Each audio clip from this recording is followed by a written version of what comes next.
Lo sapevi che il riccio ha 5.000 culi? Lo sapevi che al mondo 1.400.000 persone non hanno accesso all'acqua potabile? Lo sapevi che con il carice della palude si facevano i fianchi delle damigiane? Bruchi quest'anno ci fa lezione sulla vita della pianura veronese, dei suoi abitanti, delle sue risorse, delle sue meraviglie.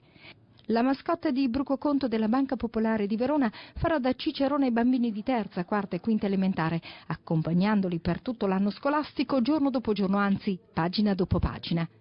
Illustrato da Lorenzo Pretto, ecco il diario scolastico della Banca Popolare di Verona, 34.000 copie. È nato dalla collaborazione con il Consorzio di Bonifica Veronese e il contributo scientifico dell'Associazione Egea Onlus per l'Educazione Ambientale.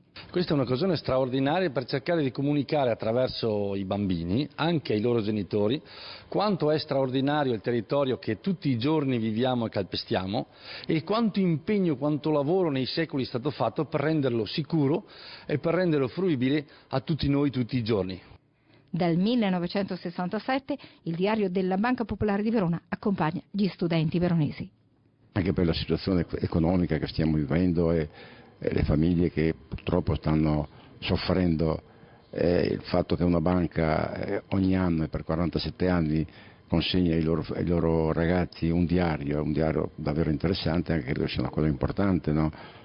Perché al di là dell'aspetto economico credo che sia importante che i ragazzi conoscano il territorio sui quali lavorano, sui quali studiano, sui quali vivono, no?